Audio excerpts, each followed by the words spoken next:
बहुत बहुत शुक्रिया।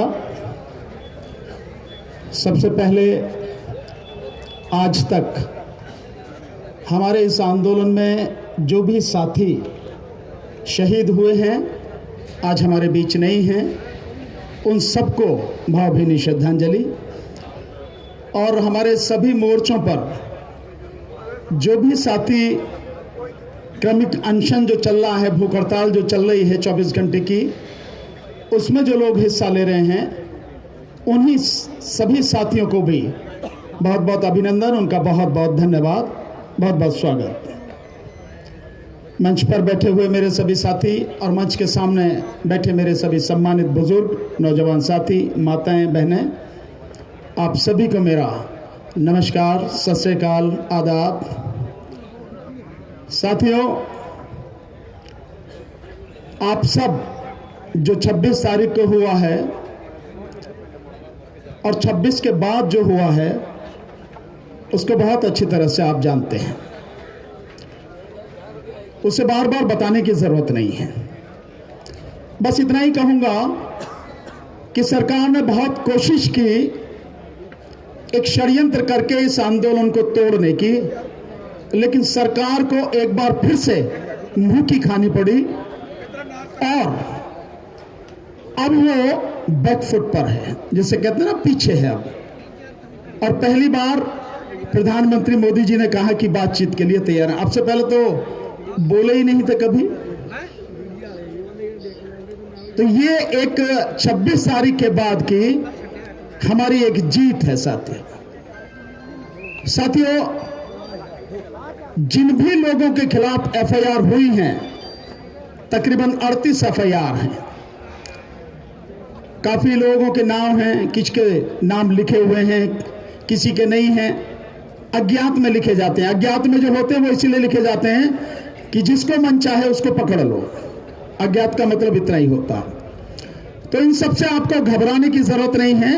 जब इतनी बड़ी लड़ाई होती है, इतना बड़ा संघर्ष होता है, तो ये छोटी मोटी चीजें होती रहती हैं। ऐसा पल भी आता है कि लगता है कि सब कुछ खत्म हो जाएगा, लेकिन उसके बाद फिर से ऐसा लगता है कि बहुत ताकत से आगे बढ़ गए हैं। और ये मुकदमे, ये पकड़ा पकड़ी, ये सारी चीजें चलती हैं, इनसे घबराने की जरूरत नहीं है। ये सब राजनीतिक कार्रवाई हैं। जैसे जैसे समय बदलता है, राजनीति बदलती है, अपने आप साफ होते चले जाते हैं। इसका आप इतना सा मैं एक उदाहरण आपको दूंगा, उससे आप समझ जाएंगे। आपको ध्यान है, अटल बिहारी वाजपेयी जी की सरकार थी और उनकी सरकार में कंधार की घटना आपने सुनी होगी। एक प्लेन हाईजैक किया गया था और उस प्लेन जब हाईजैक किया गया तो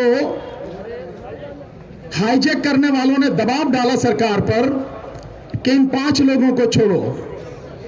आप जानते हैं, बड़ी संगीन धाराओं में उनके ऊपर मुकदमे थे, आतंकवादी थे। लेकिन सरकार ने रातों रात उनके मुकदमे खत्म किए और बीजेपी सरकार दामाद बना के उनको वहां छोड़ के आई थी। मालूम है ना आपको सब। तो इन मुकदमों से घबराने की जरूरत नहीं, चलती रहती हैं चीजें। मैं सिर्फ आपसे कुछ बातें कहना चाहूंगा। साथियों, जो भाईचारा हम सबके बीच में अब बना है, यह भाईचारा आगे और बढ़ना चाहिए। किसी भी राजनीतिज्ञ की वजह से, किसी भी राजनेता की वजह से, किसी भी राजनीतिक पार्टी की वजह से हमारा यह भाईचारा खत्म नहीं होना चाहिए। बेशक आने वाले समय में आप किसी को वोट दो, कोई फर्क नहीं पड़ता। इस पार्टी को दो, उस पार्टी को, इस नेता को, उस नेता को, होने दो से, वो एक अलग चीज है।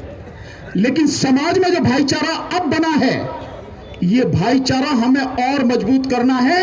किसी भी हालत में इसको कमजोर नहीं होने देना है। एक तो मेरी आपसे हाथ जोड़कर ये निवेदन है साथियों। सत श्री अकाल। सरकार ऐसे काम करती रहती है हमारी एकता को तोड़ने की, हमें डराने की, और जो सब कुछ हो रहा है। अभी कल भी यहां जिनको कहा जा रहा था कि ये सारे के सारे सब नेबर्स हैं, पड़ोसी हैं जो आके ये कर रहे हैं सब कुछ। और सबको मालूम है कि वो आरएसएस और बीजेपी के छठे हुए गुंडे थे जिन्हें लाके ये सारी चीजें की गई हैं। सब जानते हैं इन सारी चीजों को।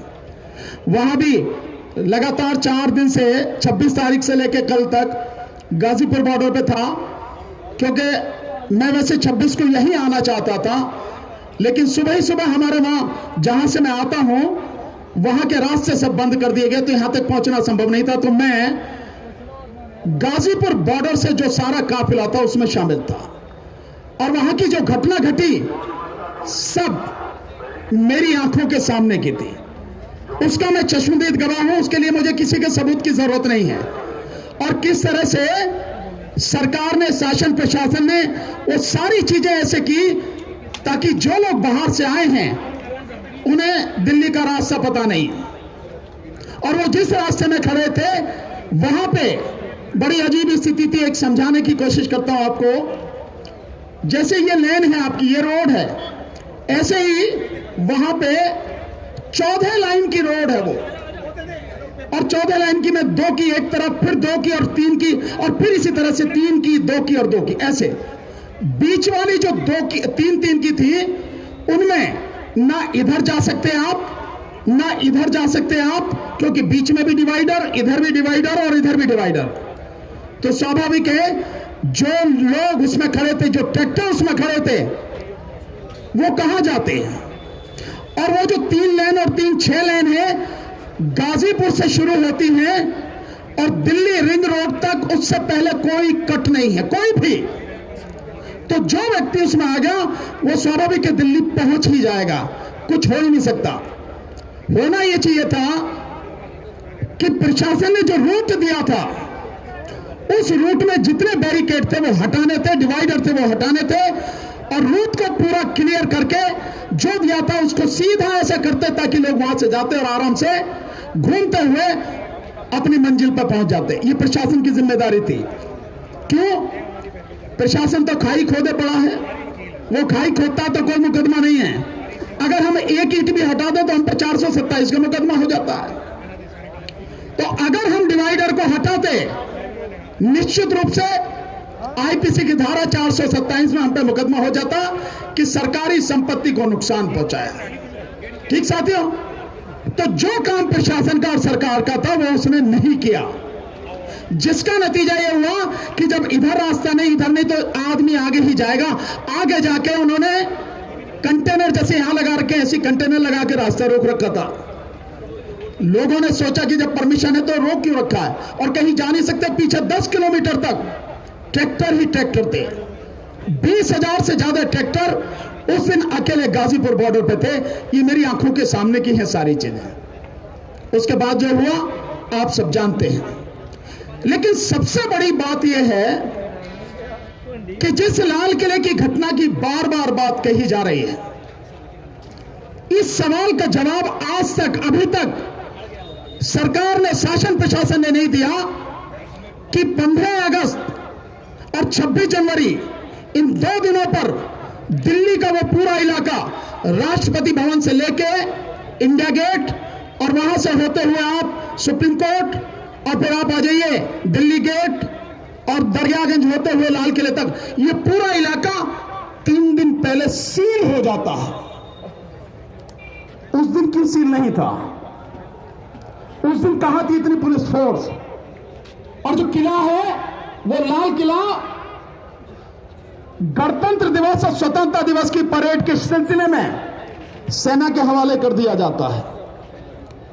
जो आर्कियोलॉजिकल सर्वे ऑफ इंडिया के जो लोग हैं जिनकी देखरेख में किला चलता है, उनका भी कोई अधिकारी, कोई कर्मचारी बिना परमिशन के, बिना उनके आई कार्ड के दिखाए लाल किले में अंदर जा नहीं सकते। तो इतने लोग कैसे चले गए? इन सवालों के जवाब अभी सरकार ने नहीं दिए हैं, ये सरकार को देने पड़ेंगे जवाब। और दूसरा, आप जानते हैं कि जो बाकी सारी घटनाएं हुई सबके सामने, पूरी दुनिया के सामने है, और सरकार अपने षड्यंत्र के कारण आज पूरी तरह से पूरी दुनिया के सामने नंगी हो चुकी है। और सब जानते हैं सारे के सारे लोग कि गृह मंत्री और बाकी सारे जो लोग हैं सरकार के, सब शामिल हैं इसमें। अगर इस देश में कोई ईमानदार एजेंसी जांच करने वाली बची हो और वो अगर जांच करे तो सच पूरा सामने आ जाएगा। और मैं दावे के साथ कहता हूं वो जो सच होगा सरकार के लिए बड़ा भयानक होगा और उसमें सबसे पहले गृह मंत्री के ऊपर उंगली उठेगी और सबसे बड़ी जांच पहले उन्हीं की होगी। यह स्थिति है। लेकिन जांच करेगा कौन? कोई करने वाला नहीं। इसलिए साथियों, सारी चीजों को देखते हुए और जो लगातार हो रहा है, इंटरनेट भी बंद कर रखा है सब जगह का, मैं आपसे सिर्फ इतना ही कहूंगा, आप में से किसी को भी जरा सा, वैसे मेरे कहने की जरूरत नहीं है पर फिर भी मैं दोहराता हूं, जरा भी किसी को घबराने की, परेशान होने की जरूरत नहीं है।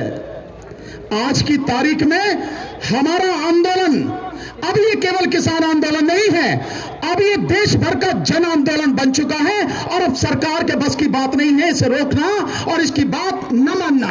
निश्चित रूप से सत श्री अकाल। और इसकी एक झलक राष्ट्रपति का जो अभिभाषण हुआ बजट सत्र के उसमें उपलक्ष्य में, तो आपने सुना होगा राष्ट्रपति ने कहा कि मेरी सरकार, ये जो कृषि बिल है कृषि सुधार की दिशा में एक नया कदम है, उसके लिए लेके आए। फिर भी अगर अदालत का कोई आदेश होगा तो मेरी सरकार उसका सम्मान करेगी। इसको सुनना, अगर अदालत का कोई आदेश होगा तो मेरी सरकार उसका सम्मान करेगी। आपको ध्यान है, मैंने पहले कहा था यहां पे आके कि ये बिल जो है, ये बिल नहीं कानून, ये तीनों कानून वापस होंगे, निश्चित रूप से वापस होंगे और कोर्ट के माध्यम से होंगे।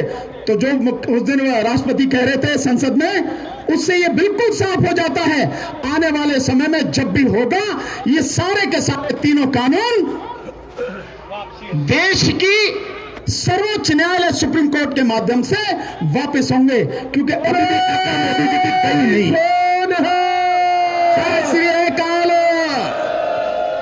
मोदी जी की अकड़ अभी गई नहीं है, हालांकि रह कुछ नहीं गई, अब तो सारा खात्मा हो गया, बाकी सब बेवजह की अकड़ है।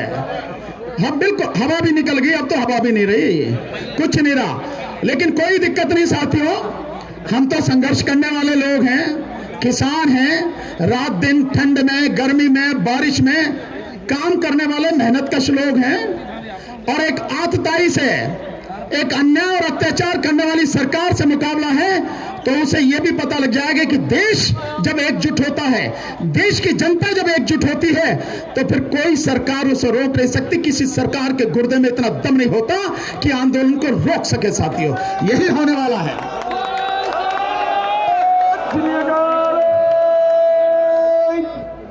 आप सबको बहुत बहुत बधाई और बहुत बहुत धन्यवाद देते हुए आखिर में एक बात कहना चाहूंगा साथियों,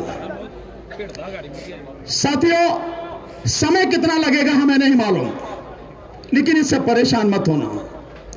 और जो हमारे संघर्ष मोर्चे के जो हमारे नेतागण हैं, जैसा रास्ता वो दिखाते हैं उसी रास्ते पर चलना साथियों।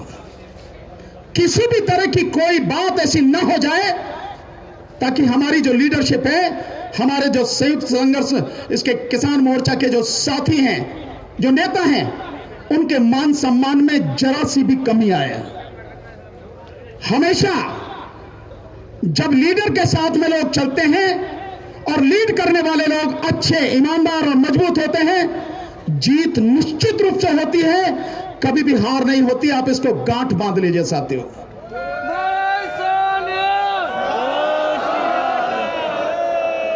एक बुरा समय आया था 27 तारीख को गाजीपुर बॉर्डर पर, और उसके बाद जो हुआ है आप सब ने उसका नजारा देखा है। आज की तारीख में गाजीपुर बॉर्डर जितना पहले था उससे 10 गुने से भी ज्यादा मजबूत हो चुका है। किसी की हिम्मत नहीं है, वो कहते हैं ना जब परिंदा भी पर मार जाए, अब वह किसी की हिम्मत नहीं है।